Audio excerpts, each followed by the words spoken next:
Hello friends, आज આપણે બનાવીશું એકદમ ક્રિસ્પી અને ટેસ્ટી સેમ માર્કેટ જેવા સ્વાદ સાથે કેળાની ફરાળી વેફર। તો વેફર તળતી વખતે ફક્ત એક જ વસ્તુ એવી ઉમેરીશું જેનાથી વેફર એકદમ ક્રિસ્પી બનશે અને સહેજ પણ લાલ નહીં થાય। તો હું છું નિરાલી અને નિરાલીસ કિચનમાં તમારું સ્વાગત છે। તો ચાલો જોઈ લઈએ માર્કેટ કરતાં પણ ઓછા ભાવે ઘરે જ બની જતી કેળાની વેફરની રેસીપી। ફ્રેન્ડ્સ, જો તમને મારી રેસીપીઝ ગમતી હોય તો વિડિયોને લાઈક કરજો અને નિરાલીસ કિચનની ચેનલને સબસ્ક્રાઇબ કરજો।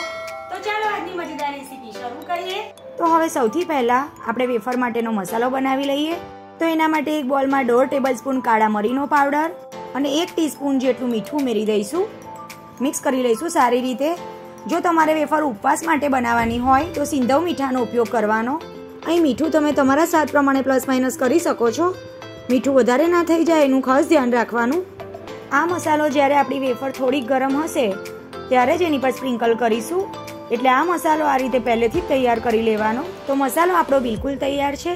હવે કેળાની વેફરને એકદમ ક્રિસ્પી બનાવવા માટે 1 નાની ચમચી જેટલું મીઠું ઉમેરી દઈએ અને એમાં 3 થી 4 ટેબલસ્પૂન જેટલું પાણી ઉમેરી પાણી સાથે મીઠાને એકદમ સારી રીતે મિક્સ કરી દઈએ। આ પાણી ઉમેરવાથી કેળાની વેફર એકદમ સરસ ક્રિસ્પી બનશે।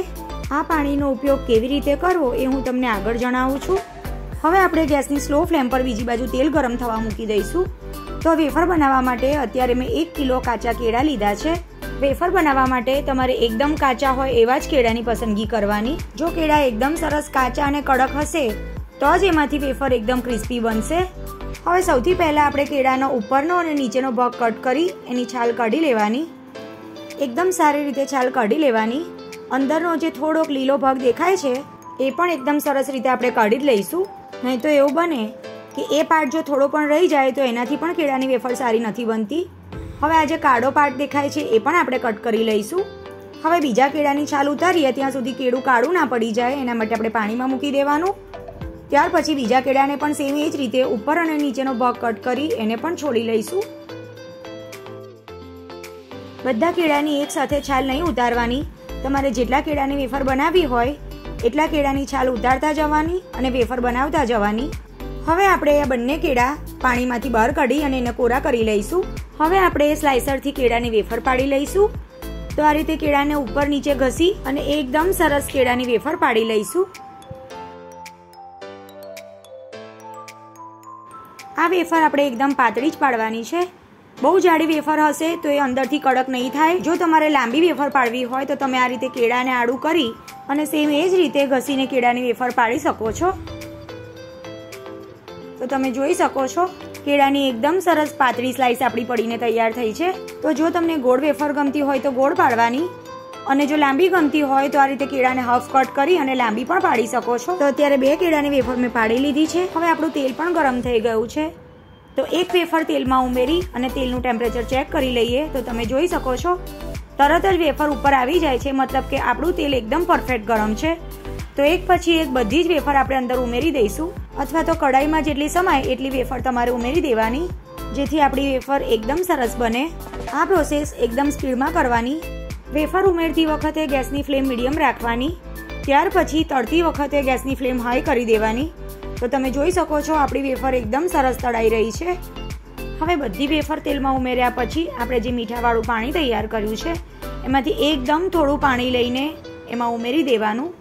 જ્યારે તમે મીઠાવાળું પાણી ઉમેરો ત્યારે થોડું ધ્યાન રાખવાનું। પાણી ઉમેરવાથી થોડા છાંટા ઉડશે, એનાથી દાજી ના જવાય। અહીં તમે જોઈ શકો છો વેફરનો કલર એકદમ સરસ વ્હાઈટ છે અને સહેજ પણ લાલ નથી થઈ। તો મીઠાવાળું પાણી ઉમેર્યા પછી પણ ગેસની હાઈ ફ્લેમ પર આપણે એને એકદમ સારી રીતે તળી લેવાની છે। આ રીતે મીઠાવાળું પાણી ઉમેરવાથી એકદમ સરસ વેફર ક્રિસ્પી બને છે અને ખૂબ જ ઝડપથી તળાઈને તૈયાર થઈ જાય છે। અહીં તમે જોઈ શકો છો કે આપણી વેફર એકદમ સરસ વ્હાઈટ રહી છે અને સહેજ પણ લાલ નથી થઈ। તો જ્યારે વેફર આ રીતે તળાઈને એકદમ ક્રિસ્પી થઈ જાય ત્યારે જરાની મદદથી તેલ નિતારી એક પ્લેટમાં કાઢી લઈશું અને હવે જ્યારે વેફર થોડી ગરમ હોય ત્યારે જ આપણે જે મસાલો તૈયાર કર્યો છે એના પર સ્પ્રિંકલ કરી લઈશું, મિક્સ કરી લઈશું સારી રીતે। તો આ રીતે જ્યારે વેફર થોડી ગરમ હોય ત્યારે જ મસાલો સ્પ્રિંકલ કરી દેવાનો, જેથી મસાલો એકદમ સારી રીતે મિક્સ થઈ જાય। તમે તેલમાં ડાયરેક્ટ પણ કેળાની વેફર પાડી શકો છો।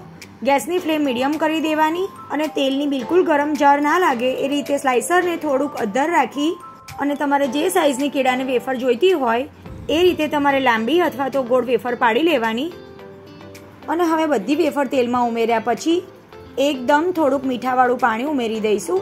હવે ગેસની ફ્લેમ હાઈ કરી દઈશું અને વેફરને ઉલટપુલટ કરીને એકદમ સારી રીતે ક્રિસ્પી થાય ત્યાં સુધી તળી લઈશું. તો અહીં તમે જોઈ શકો છો વેફરની બીજી બેચ પણ આપણી તળાઈને બિલકુલ તૈયાર છે. તો જરૂરિયાત પ્રમાણે મરી અને મીઠાનો મસાલો સ્પ્રિંકલ કરી લઈશું અને મિક્સ કરી લઈશું સારી રીતે.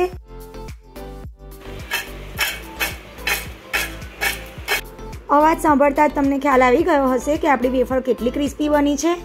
તો અહીંયા તમે જોઈ શકો છો મેં મસાલા સાથે વેફરને એકદમ સારી રીતે મિક્સ કરી લીધી છે. તો આપણી બજાર જેવી એકદમ ક્રન્ચી કેળાની વેફર બનીને બિલકુલ તૈયાર છે. તો ફ્રેન્ડ્સ તમે જોયું ને કેળાની વેફર ઘરે બનાવવી કેટલી સહેલી છે. તો માર્કેટમાંથી કેળાની વેફર લાવવા કરતાં એકદમ સિમ્પલ રીતે તમે ઘરે જ કેળાની વેફર બનાવી શકો છો. તો આ ગૌરી વ્રતમાં તમે કેળાની વેફર ઘરે બનાવીને ચોક્કસ ટ્રાય કરજો. અને મારી આ કેળાની વેફર બનાવવાની રેસીપી તમને કેવી લાગી એ પણ મને કમેન્ટમાં જણાવજો. અને રેસીપી ગમી હોય તો વિડીયોને લાઇક કરી તમારા ફ્રેન્ડ્સ અને ફેમિલી સાથે શેર કરજો. અને આવી જ નવી નવી રેસીપી જોવા માટે નિરાલીસ કિચનને સબસ્ક્રાઇબ કરી બાજુમાં આપેલું બેલ આઇકોન ક્લિક કરજો, જેથી તમને મારા નવા વિડીયોના અપડેટ સૌથી પહેલાં મળી જાય. તો ફરી મળીશું એક આવી જ નવી ઉપયોગી રેસીપી સાથે. Thanks for watching.